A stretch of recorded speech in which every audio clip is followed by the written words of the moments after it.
环球大战线深入世界最前线，全球各地的观众朋友，大家好，我是叶思敏。今天节目大主题会来关心到的是，以色列到现在还想开战哦，持续的在继续轰黎南。那么穆吉塔巴在这一场国丧当中没有出席，因为呢已经被以色列列入在必杀名单当中，川普是不是压不住纳坦雅胡？今天也会特别来做关心。伊朗这一场国葬已经变成全民复仇，而且更团结强大，形成了伊朗更强劲的领导班吗？今天就这些议题，我们会一起来做关心。先来关心我们的在场来宾有谁？前国安会副秘书长杨永明老师，思敏好，各位朋友好。时事评论员李义修，思敏好，大家好。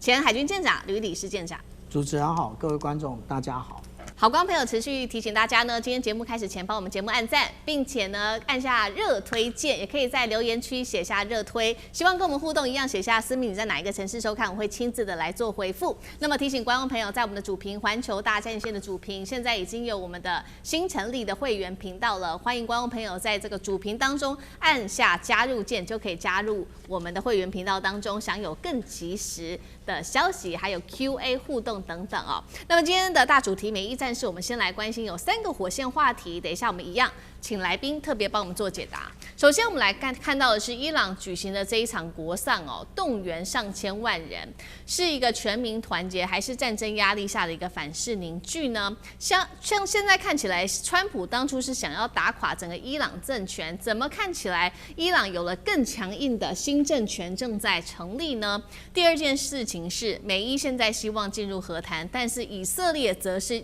另外一头持续的轰炸黎南，甚至释放会对伊朗进行斩首的讯号，这是刻意要破坏这场和谈吗？川普说，接下来他会让纳坦雅胡知道谁是老大。这句话是什么意思呢？川普会对这个纳坦雅胡祭出更激烈的手段吗？这是第二个问题。最后，今天也会来关心到有关于荷姆兹海峡的动态了。英法舰队准备要进入荷姆兹，说是要在当地护航，但是面对伊朗还是如此的强硬，英法真的敢在荷姆兹海峡硬碰硬进场吗？因为事实上是连美国都不敢的。英法的下一个举动，我们会持续的来做关心。当美国正在欢庆国庆，我们看到是伊朗的街头现在可以说怒火全面的升温了，大批的民众涌上了街头。现在呢，根据官方统计，大约这一场国丧，也就是这个穆吉塔这个哈米尼哦，在这场美伊战事当中被空袭的这位重要领导人呢，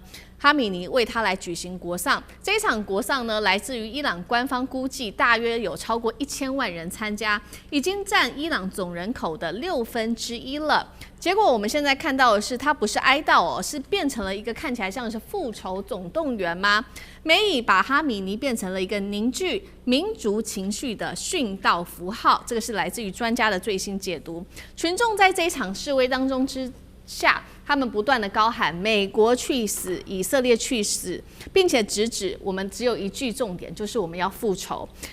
我们也来看到说，在此刻呢，没有想到川普还是继续的火上加油。他怎么说这一些参加国葬的民众呢？他认为说，他们也许只是假哭吧，并不是真的这么的伤心。这句话一出来之后，伊朗大使是立刻反击，批评川普说：“你没有文明，你没有历史，你更是没有荣誉感。”我们看到这个《华盛顿邮报》针对这次国丧也做了一个分析，他认为呢，穆吉塔巴的领导之下，伊朗新的领导阶层现在呢变得更强硬、更年轻，而且更残酷，而且有胆识。这是来自于《华盛顿邮报》的最新分析。那么我们来看到以色列的部分呢，现在最新消息哦。这个以色列持续的锁定黎南来做攻击，以色列出动了包括它的武装直升机，向黎南地区发动了多枚导弹，还被发现无人机又再次的袭击当地的一处民宅哦。原因就是因为我们也看到了以色列动作这么大，所以呢这一次呢，这个哈米尼的儿子穆吉塔巴其实是没有出席的，因为担心会遭到以色列给锁定攻击。那以色列国防部早就把穆吉塔巴给列入了必杀的名单当中。针对于这个以色列的种种动作，土耳其最新总统说绝不能允许以色列继续的做这样的炸毁的行为，因为会破坏美伊之间本来就谈好的 MOU 所以今天节目一开始，先请教这个杨老师怎么看？伊朗现在是不是比战前还要更残酷了？川普这一仗是不是又赔了夫人又折兵？伊朗大使反川说川普没有文明，老师怎么看？你应该是问伊朗是不是比战前更团结了？那是的，我觉得目前看起来，伊朗经过这次战争，从2月28号到4月7号停战，到现在开始进行和谈。到这2天，就是哈梅尼进行国葬，那你看到伊朗其实这个国家是更团结了，但这个团结带有一点悲壮感，也有一点民族主义的反弹啊。民族主义的反弹应该是很清楚了，因为他如果川普认为说这些人是假哭，我觉得真的是太肤浅，肤浅显现出美国历史的肤浅，川普自己对这个伊朗的认知的肤浅，那这个国家这个文明2000年，它事实上过去长久以来受到外来的族群的侵略，甚至占领、统治，在波斯这个地方。那这一次呢，你看到它前所未有历史上最强大的帝国，对他们讲就是美国帝国，在1979年之后呢，不断的进行制裁、围堵，然后现在战争，把他们的最高领袖给暗杀掉。那经过这么长时间就是的这个过程，那他们觉得说对抗霸权，这个是从历史上、文明上一直以来他们希望能够有所成功的。结果在这次的战争当中，虽然是丧失很多生命、财产然后呢，但国家维持完整，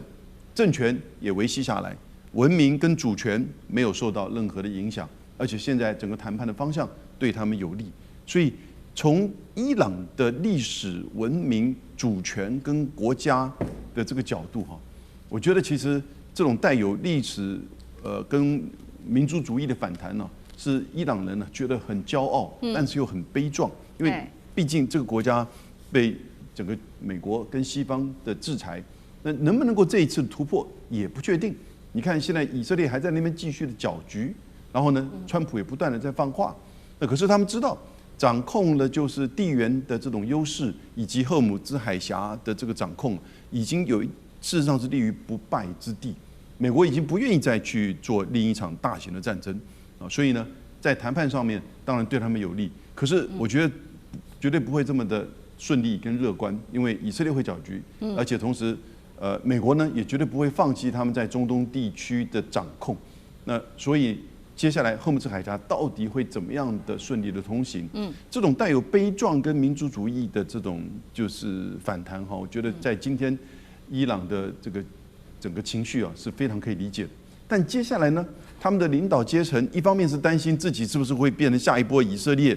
的就是暗杀的对象，另外一方面呢，要怎么去进行就是接下来这个谈判对他们比较有利，而不会让人民在现在的民族主义反弹之下。觉得好像你好像退让了那因此这种在务实跟情绪跟民族主义之间的这种摆动我觉得其实对伊朗的这个领导人也不是一件很容易的事情尤其是谈判者因为不断的会有人插花嘛，因为以色列川普甚至连英法都会有这样一个想法，所以我是觉得接下来的这个情况，当川普在讲说这个是这个假哭，然后呢伊朗驻巴基斯坦那个大使就骂他，你这是没有文明的理解。不要忘记川普在4月7号的时候曾经在波文上面说，他说接下来我会把一个文明给消灭掉。4月7号，其实也就刚好他停火的那一天他居然这样子讲，全世界包含许多联合国的组织都谴责他，因为你这是一个种族灭绝的警告，来自于全世界最强的军事霸权国家的元首。而更讽刺的是，这在他从2月28到4月7号这个战争打输了，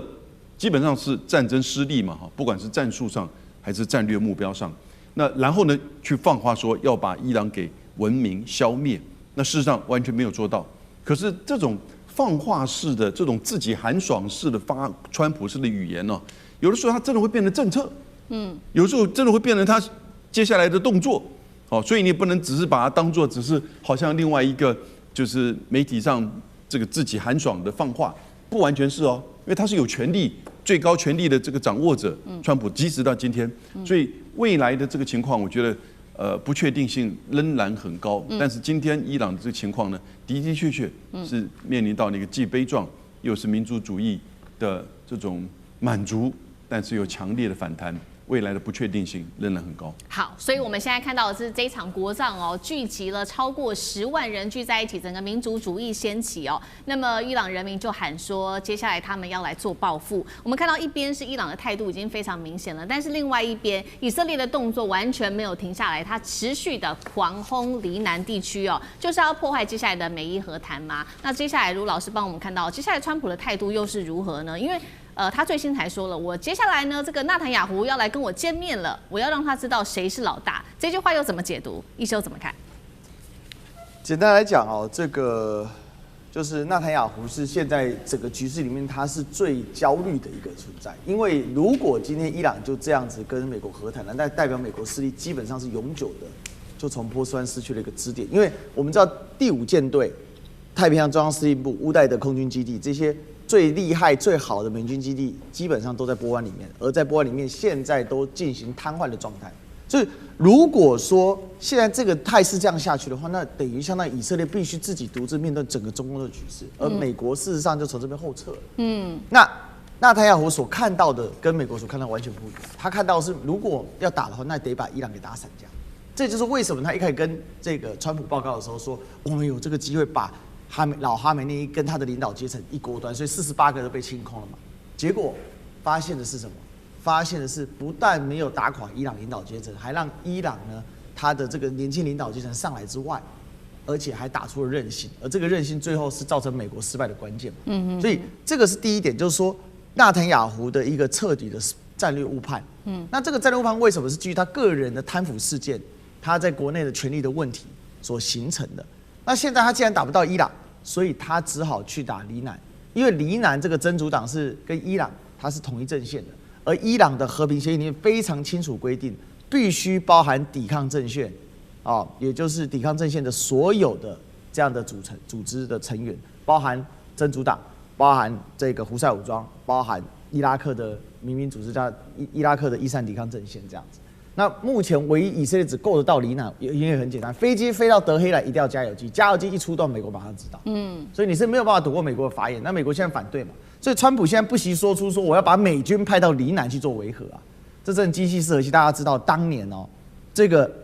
中国也有派过维和部队，2006年的时候，结果那一年的这个冬季的时候，就一个中校被炸死在这个现场，包含其他多国的这些维和部队，所以以色列横起手来，他是真的敢下毒手的。那我觉得以色列最大的低估它的原因是什么呢？其实主要还是他对于伊朗整体韧性跟他的一个这个深度的一个不理解。伊朗是个大国啊，比如说我们刚才图他写的是1000万人参加国葬，1/6，其实是1/9。为什么伊朗是9200人最新登记？那这一次这个48个党政高层被端掉之后，我们看到他怎么恢复的呢？他做双向恢复，年轻少壮派晋升之外，老的大量退休的政治家复原，恢复回来上班。所以现在的伊朗伊斯兰革命卫队的这个办公室主任其实是他们前外交部长，而且这里还就是外界也错估了一个伊朗的形势，包含对伊朗渗透最深的以色列。伊朗的整个政经形势它的复杂度在于哪里呢？革命卫队跟政府单位，也就是我们说，伊朗是一个政府2套机构，宗教机构跟一般的行政机构，这是错误的理解。它的人员是可以流动。所以现在这个很有趣的现在就是说，川普也知道，整体来讲，这个目前最大的 bug 就在纳坦雅胡。但纳坦雅胡对于伊朗的形势判断依然不足，而且一旦这时候收手的话，伊朗再等到恢复再反扑，那以色列接下来问题就非常大了，因为伊朗已经发射过一颗飞弹到内盖夫沙漠的深处，它的核子设施旁边。我告诉你，我看着你啊。是。所以现在以色列压力是很大的，而纳坦雅胡压力是更大的，因为这个是生死柱，不仅是以色列生死柱，也是他个人的生死柱。好，这个是关于这个以色列现在最大的忧心哦。那我们也看到说，那现在其实呢，整个美伊和谈当中，还有一点非常重要的就是有关于荷姆兹海峡未来的动向了。我们收到的最新消息是呢，英国已经表示了，阿曼已经同意接下来包括了英国跟法国会来做合作，确保荷姆兹通行的安全。法国接下来也会在中东这边呢开始来派遣他的扫雷部队，当中包括了2艘的是他的猎雷舰。那伊朗马上警告说，荷姆兹海峡不能是域外势力展示军事力量的舞台，制造危机者，接下来你要负担自己承担接下来的后果。那么伊朗大使他也说了，正在跟阿曼研拟新的航线的安排，未来将会对这些通行的船舶来征收新的服务费哦。针对友好国家会获得特别的考量。舰长怎么看这个？接下来英法舰队真的敢进入荷姆兹海峡吗？我们先讨论一下为什么美军舰队没有派遣相关的这一个例如说像滨海战斗舰，那直接进入这个区域进行猎雷，因为美国的这个滨海战斗舰的猎雷模组啊，也不过就是这1-2年才完成，它的训练还不足。那这个是其实有关于猎雷模组，是当年滨海战斗舰设计的非常重要的一个部分啊。那它的这一个猎雷呢，其实是配合了空中、水面以及水下，就是 3D 的一个立体的这一个作用啊。那但是呢，我们讲到说，现在英法都跃跃欲试啊，但是有一个问题出现，也就是英国到底有没有舰艇在这一个位置？其实有啊，4-5型的这个驱逐舰龙号。之前不是就已经宣告它已经进入了中东这个海域？那为什么它没有办法做？因为它是驱逐舰，它不是猎雷舰。那换了法国为什么这么说呢？因为法国最近几年它有一个例行性的这个克里蒙梭行动，那也就是由这个戴高乐号为旗舰，然后带着一个编队直接的前往那个中东以及亚洲。那它可能就是顺便而已。那为什么没有人愿意主动来做呢？其实有一个国家曾经被美国点过名的，那个就是日本。日本是真正有这个实力的。为什么这么说？其实有2个原因。第一个原因是日本本身在第2次世界大战结束之后，因为它被盟国在各个的这个海岸部署了非常多的水雷，那它自己要来除雷，所以它累积了非常多的一个经验。那第2个，也就是我们现在所谓的这些猎雷舰，它其实本身之前是木头做的，现在其实我们讲到的都是非磁性的一个复合的一个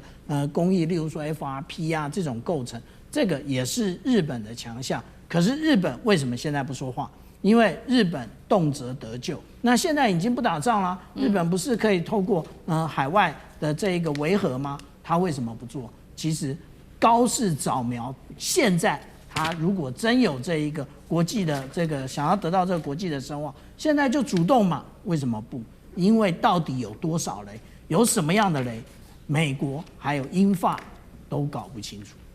好，谢谢吕舰长。那我们休息一下，马上回来。观众朋友们，我们要开会员频道啦！因应呢美中、中东还有印太的乱局，你看到的是新闻，我们看到的是背后谁在操控这个世界。加入会员可以取得独家视角的通行证，你将优先取得更深的观点判读，包括了核心真相分析、历史脉络拆解、局势推演逻辑。同时解锁会员勋章、优先互动权、问题解析、幕后花絮，支持我们制作高品质的影片。点击下方的加入键，一起成为战友吧！我们会员频道见。好，接下来我们要来关心中国大陆这一次海上大动员哦，包括呢中国出动了110艘的军舰压境在第一岛链，另一头1周内是连闯了日本周遭4大战略水道哦。另外，我们今天也会来关心到是中俄的飞弹也摊牌，火力网现在在成型当中，美军航母神话还撑得住吗？还有西太的威胁到底接下来会有多大？今天就这些议题会一起来做关心。我们先来看到这个西太平洋现在的压力真的是在升温。中国大陆这一次不是演习而已，在改写第一岛链的整体的规则。我们要来看到的是在1周之内已经被发现至少是7艘来自于大陆的主力军舰接连穿越了日本周遭的4大战略水域。好，这当中包括了我们今天会来特别关心到宫古海峡到大隅海峡、对马海峡跟宗谷海峡，这个是大陆的船舰在这边开始进行的穿越。我们也来看到时间轴4大战略水道，包括从24号开始052D 就进入到了日本海，054A 护卫舰也同样的穿越了宫古海峡进入到西太平洋。27号、28号也可以接连看到，包括052D 啊、055万吨大驱、054A。包括了这个它的盐城舰、综合补给舰也穿越了横当水道跟大隅海峡。再来看到的是052C 在6月29号穿越了大隅海峡。我们来看到这一次在6月30号这一天，055大驱它的这个驱逐舰东莞舰，这个是首次穿越了冲绳到西太平洋远航的一个训练。最后是在7月1号也可以看到这个054A 穿越了宫古海峡。我们看到这个是中国大陆它的军舰穿越了日本的4大战略水道。另外一头来看到的是来自于吴钊燮的说法，他说中国近期也沿着第一岛链也发现了超过110艘的军舰、海警船、公务船，也创下了最大历史上规模的一次部署记录。所以节目一开始先请教舰长怎么看了110艘的军舰在第一岛链，再来就是看到的是7大主力舰1周内连续穿越了日本4大战略水道。这个北京现在在传达什么样的讯号？它的动作又代表什么？另外，我们刚刚收到的最新消息是中国大陆它最新呢试射了它的巨浪3，来自于中国大陆央视的最新证实。舰长怎么看？之前有所谓的国安人士说，每年的冬天是所谓的解放军岁末冬操的重要时节，这一次也就是彻彻底底的打脸。根本没这回事。每一年最适合训练的时间，也就是5月以后到10月之前。那除了台风经过之外，那我们看到这张表就告诉我们，从6月29号到6月30号，一共我们看到日本防卫省统合幕僚监部发了11报我们已经很久没有看到这个状况了。那这11报呢，当然我们可以看到俄罗斯的，我们也可以看到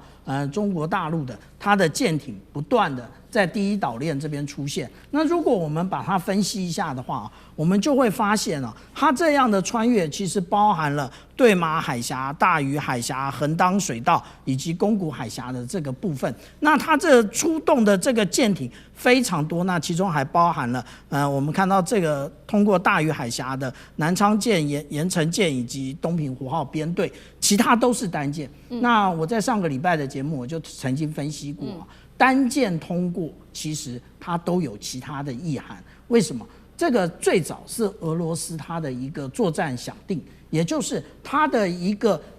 潜舰呢，其实都是潜伏在水面舰之下，可能是军舰，可能是商船，它在下面通过。那如果你在监控的旁边的这一个舰艇，你的声纳手，第一个可能是经验不够，第二个听得不够仔细的话，你可能认为那个就是水面舰的一个车叶的声音，但是不是，它可能是有2个车叶，一个是水面舰的声音，另外一个是潜舰的声音。所以我们看到从29号到30号这么频繁的通过第一岛链，也就是我们刚刚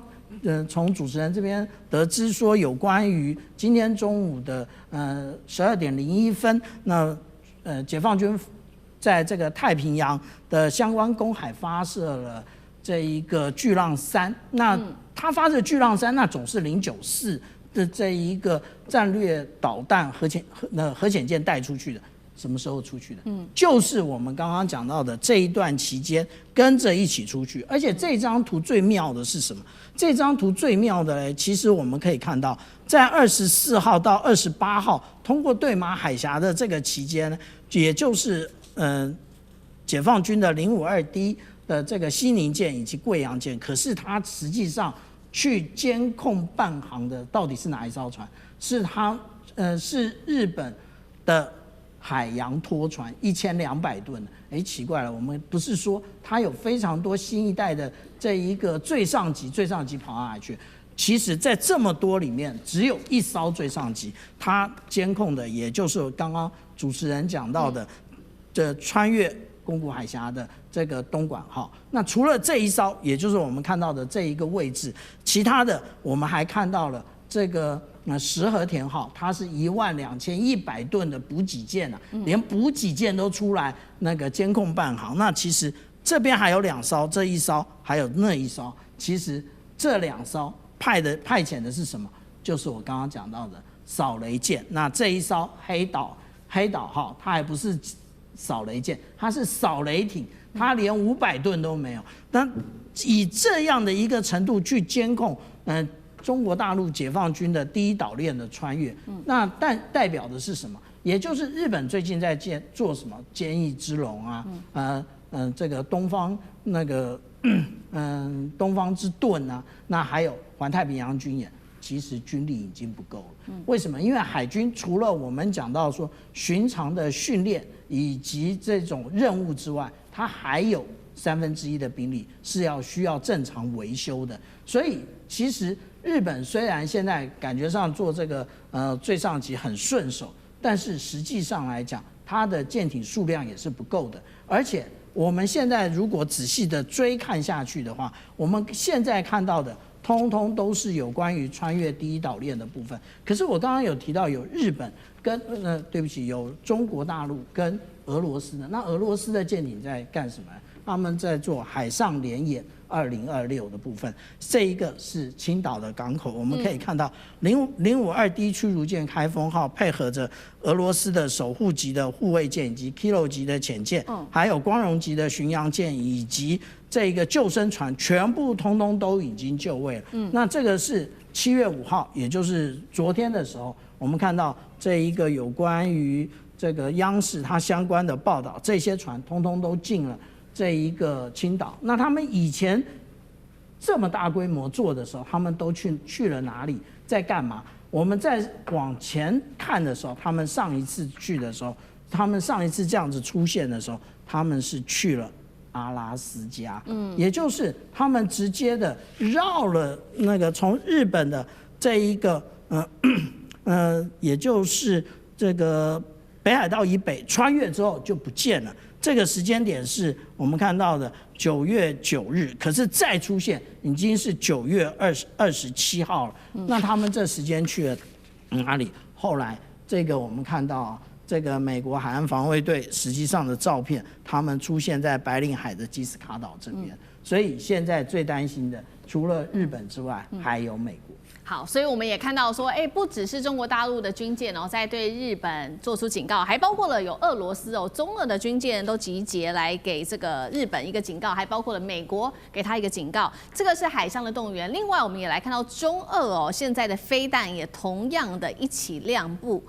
相。今天特别来关心到是中国大陆近期特别公开的这个射程2000公里的鹰击20呢，它是可以从055上面是做一个垂直的发射，打造区域拒止还有这个远距反舰的作战体系。其实现在不只是美日紧张欧洲最新在这个巴黎举行的这个防务展上面呢，这些欧洲的这个导弹集团，他们就是以中俄的这个高超音速导弹为假想敌，他们也列出了目标这当中他们担心的还包括了有鹰击17东风17、东风21、东风26，还有俄罗斯的伊斯坎德尔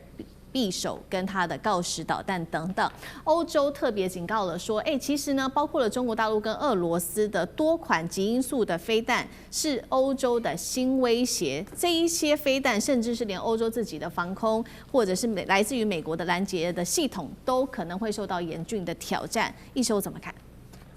我想现在对于这个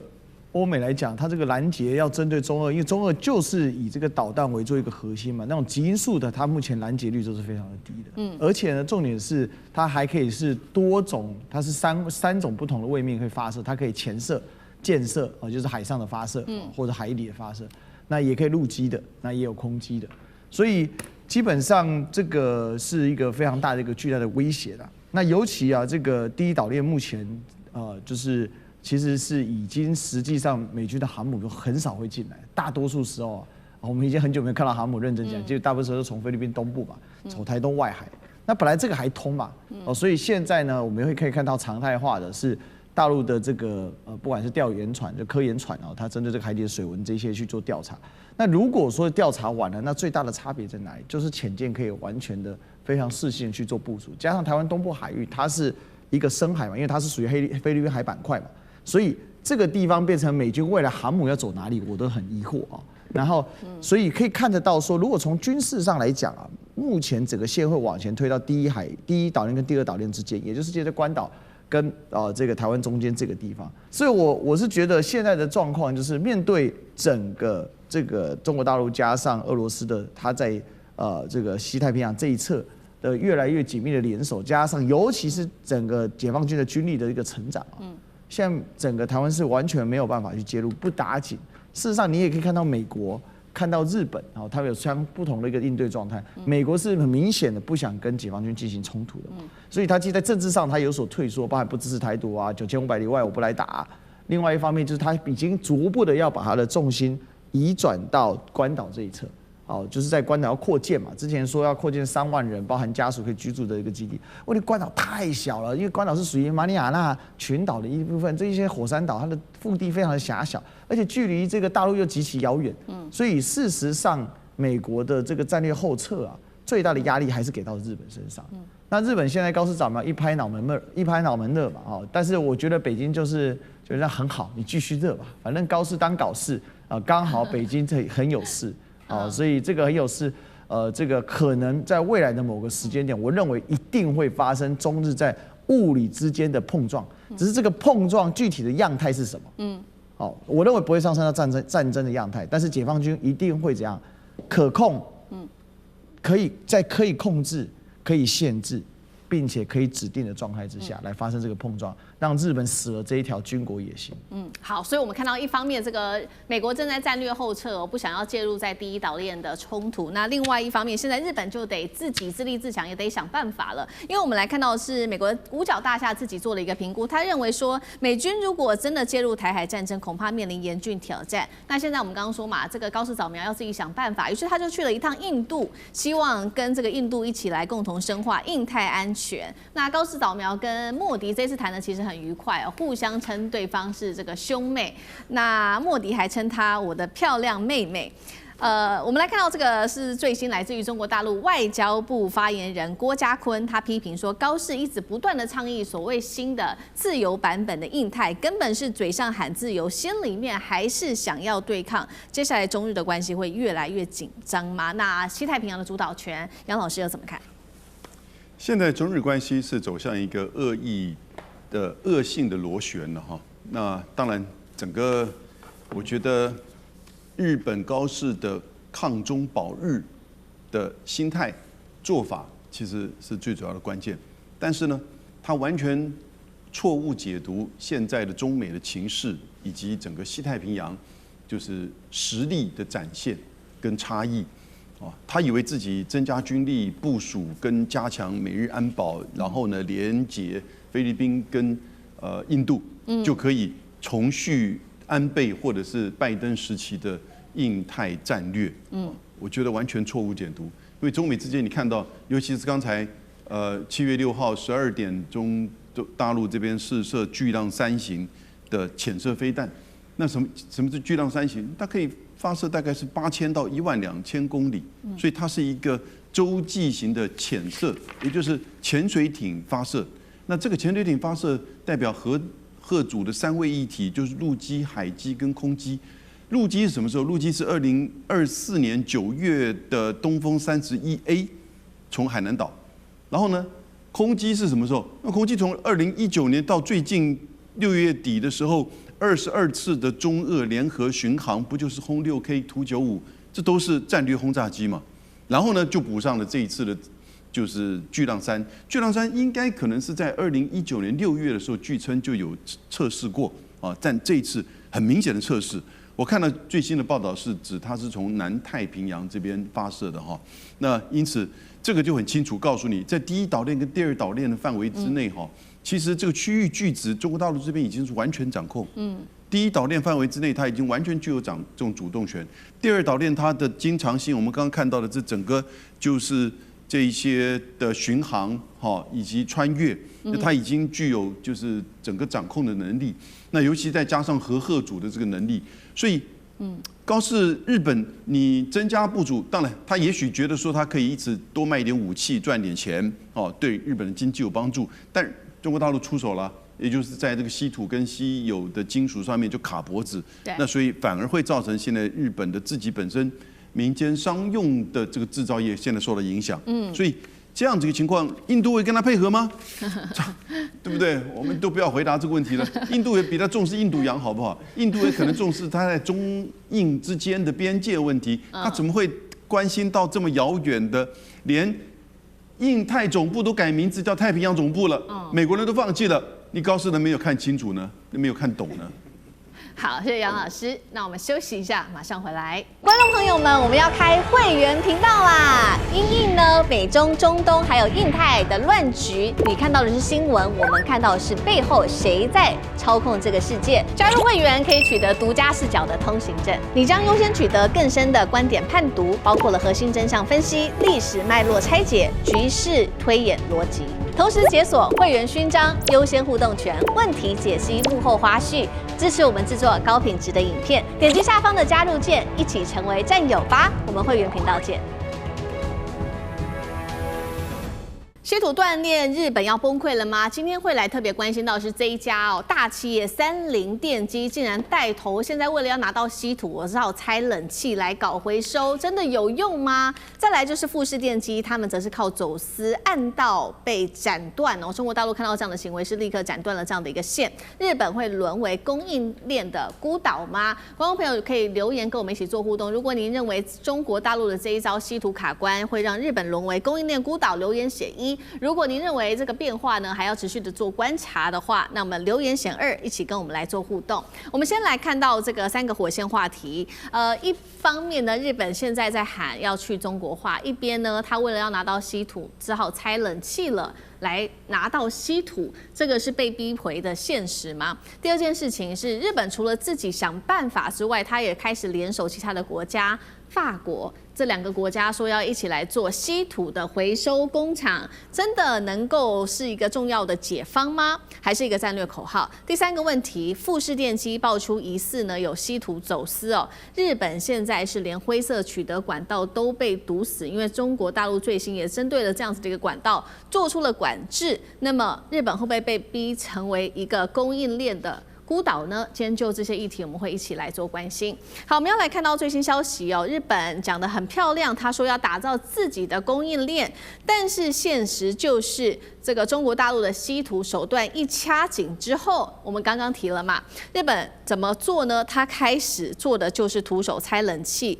挖废家电跟回收垃圾找稀土，而且带头的企业竟然是这一间大企业，还不是中小企业，三菱电机，他们主动来推动冷气机回收的计划。从哪里来拿到稀土呢？包括报废的空调压缩机、马达跟磁铁里面，将这些稀土重新给它挖出来。日本这边做了一个统计，说，靠着回收计划，包括这个冷气里面所需要的稀土，大约35%的利用率都是可以拿到的。真的有这么的容易吗？我们也会持续的来看哦。但是呢，日本的民众就炸锅了，他们认为说，这个日本稀土短缺的问题已经严重到比政府所说的还要严重太多了，甚至他们痛批说，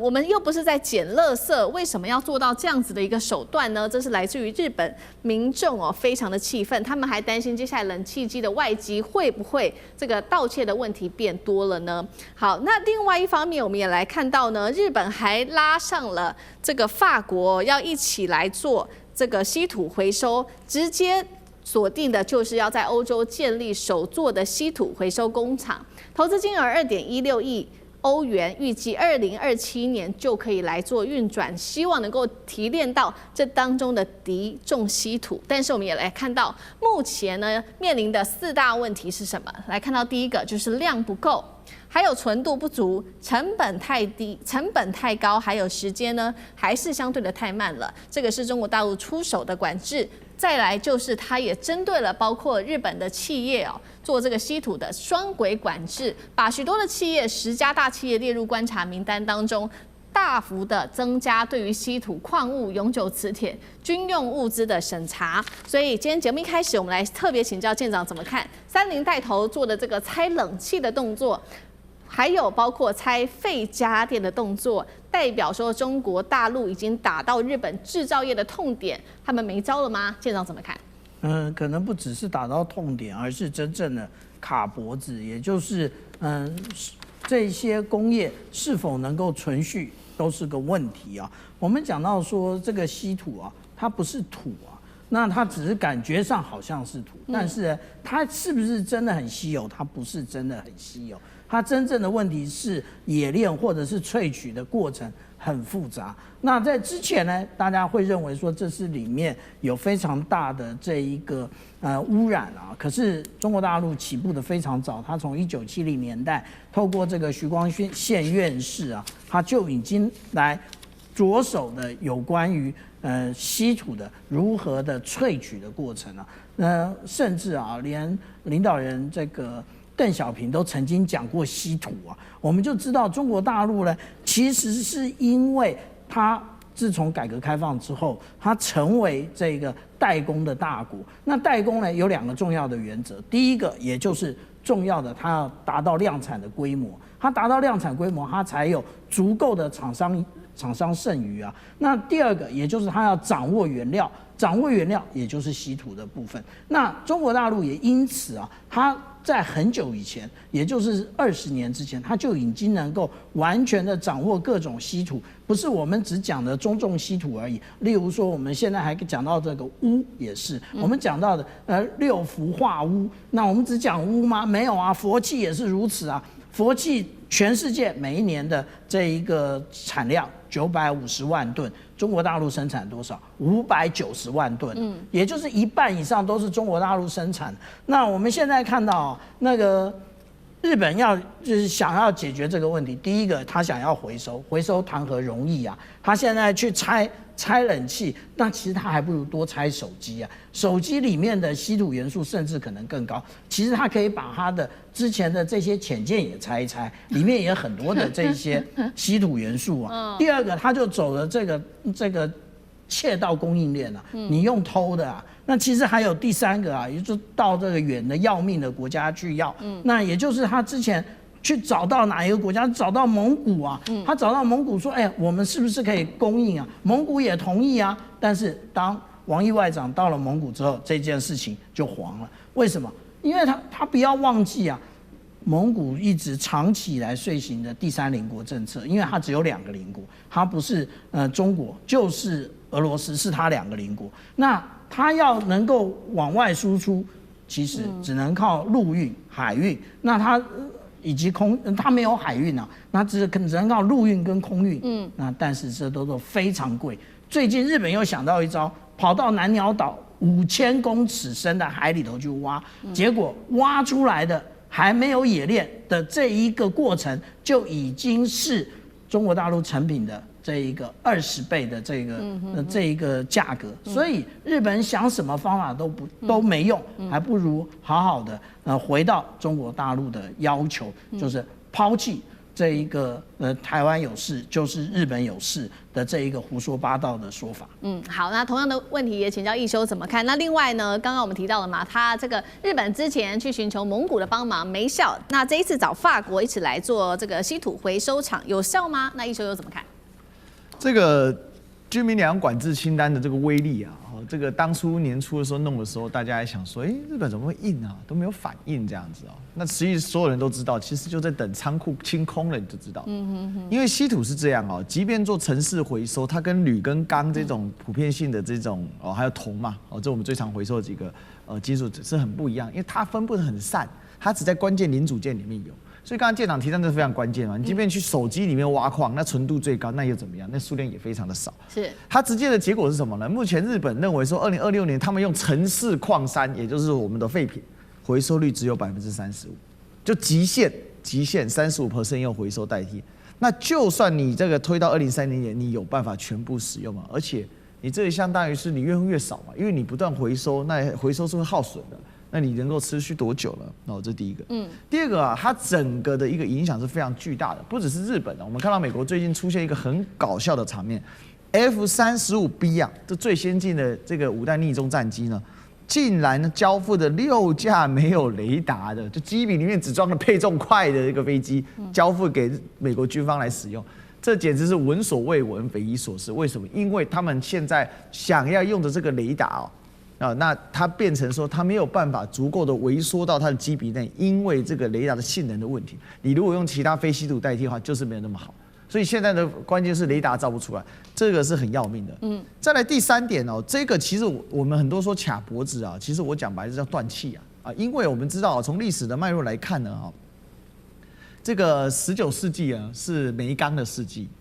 ，20世纪呢其实是这个铜铝的世纪，铜跟铝被大行起来，尤其是铝，铝合金怎样飞航太空这样的。到了21世纪是稀土的世纪，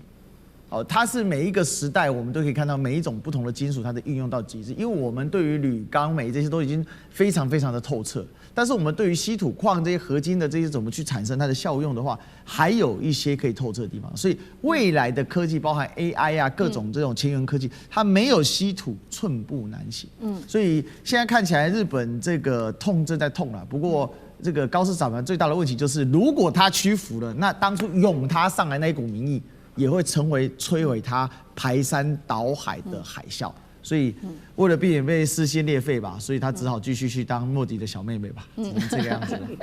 好，我们看到高市早苗的政治的动作已经影响到全日本的产业链那刚刚叫痛的，除了这个三菱电机他们只好去拆冷气之外，另外一家重要的也是同样是日本的企业所以这一家是富士电机，则是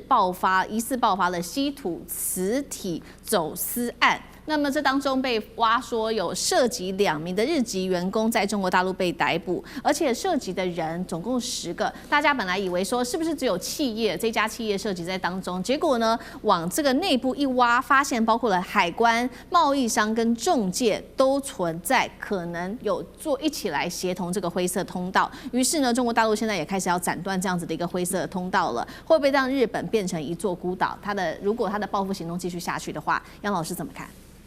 富士电机的这个事情不只是他们2位就是日籍的员工试图把在夹带中间永久磁铁里面的一个机械带回到日本，把它给拆设。那事实上还顺藤摸瓜，把超过10个中国大陆当地的贸易商、中介人、本地人。那因此，这代表什么意思？代表着中国大陆对日本的稀土的管制不是只有出口管制，而对于整个日本可能走这种灰色地带，或者是走这种走私的方式然后呢夹带的这整个路线也都管制下来，有的把它砍下来。所以当然中国大陆内部可能这些铤而走险的人也许还会有，可是呢我觉得就会大幅的减少，那就会有效的能够去达成对于日本的稀土跟稀有金属的出口管制。那这个出口管制会不会造成刚才思明所问的，日本会面临到孤岛化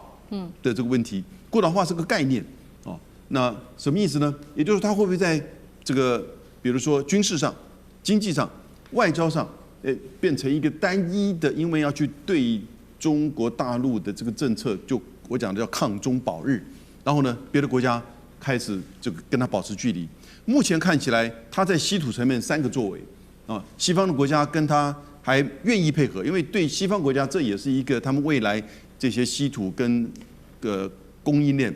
希望某种程度达成自主。但什么时候达成自主，天晓得。3年、5年，我觉得大家讲3年、5年都其实都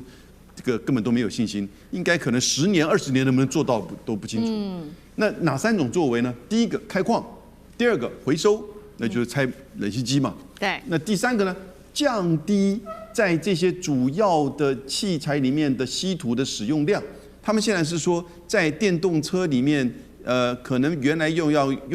到稀土的几个元素，改为用铁，哦。那但是这个东西就是什么样的效果呢？所以这3个都根本走不出来。那因此它会不会真的走下去，变成孤岛化？军事上啊，经济上，还有呢外交上。外交上可能这些西方国家愿意跟他合作，可是呢，如果你真的是走向了一个跟中国完全对立的时候呢，他们也会考虑到自己是不是跟中国的关系、跟经贸关系、跟大国之间的关系，也要考虑到是不是愿意跟你日本陪着你日本一路走到黑了。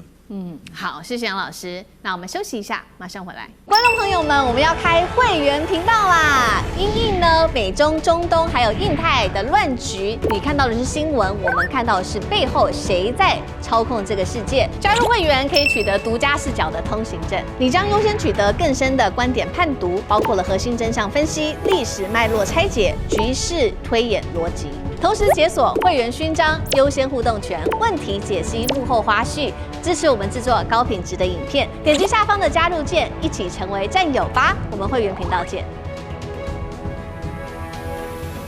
好，再来关心美国建国250周年，没有想到这一天的庆典上竟然翻车了。可以看到烟火，本来放的这个烟火竟然烧了这个大桥，而且发生了枪击案，见血。川普还只是想着他要登上总统山，印他的头像在美国钞票上面。经济学人最新的示警专家也认证的东升西降已经不可逆了吗？欢迎观众朋友留言跟我们一起做分享。如果你认为如专家所说的东升西降不可逆，留言写1。如果您认为没有这个事情，还是反过来的，帮我们留言写2，一起跟我们做更多的互动。美国在这一天是它的建国250周年，我们要看到7月4号在纽约举行了史上规模最大的一次呢，这个高轨的。它的帆船跟军舰的一场游行，75艘的船只可以看到非常壮观哦，在这个哈德逊河面上气势磅礴。那么也结合了150架的战机的飞行表演哦，现场观众一起来做欣赏，包括有数十万民众直接在现场来做欣赏。我们看到没有想到，在这个庆典期间却发生了重大的意外。首先是他们在释放烟火的时候，在纽约的布鲁克林大桥上面的烟火。因为呢疑似引燃发生了火警。再来就是第2个意外是在康尼岛这个康尼岛是位在布鲁克林这边的康尼岛，国庆夜竟然发生了枪击案，造成了8人受伤，还有这当中还有4名小孩。那大家就在看说这么多的意外，但是呢，川普现在他最想要做的事情就是希望将自己的形象刻在这个总统山上面，这是他现在希望能够做的事情。另外呢，他希望250元的美钞上面能够有自己的头像。怎么一回事？这个250周年的庆典，杨老师怎么看？就表示说，美国这个世纪霸权其实你现在进入到250周年纪念的时候，你却在一个国家象征的这个烟火上面发生就是失火的事件。那同时呢，也显现出美国政府在治理之下的社会的这种治安的问题。在国庆夜当天8人受伤的枪击案，那然后呢，川普总统呢作为国家领导人，却只是想着他的这个永久的政治图腾能不能够留下来作为历史的这种所谓的 legacy，也就是在钞票上或者是在这个总统山上面能留下川普的名字，因为在华盛顿的甘乃迪中心已经把川普的名字给拿掉了，他总是要在哪个地方留下来他自己的标签，所以这个国家的领导阶层、精英阶层而面临到我们刚才讲的，他其实在伊朗战争已经失败了。伊朗这个战争，美国人花了多少？1133亿美元就打这个战争，失败的战争。而从2001年的反恐战争打到现在，美国人花了14兆美元在打仗。几乎没有一场是赢的，那大概对伊拉克吧。那事实上，伊拉克的现在的掌控比较偏向伊朗，那所以实际上，美国当然他对中国大陆、对全球的贸易战也是输的，科技战也许他还维持一点点所谓的先进科技或者是 ASML 的这个光刻机的这个先进，但能够多久呢？天晓得。所以事实上，当美国现在面临到他自己本身庆祝他250周年。他自己都没有那种底气，说我还可以继续的维持这个世纪霸权多久的时间？因为整个看到美国的整个政治、社会、经济、科技到军事的走向，其实真的是开始在做所谓的衰退的管理，而不是在做成长的管理。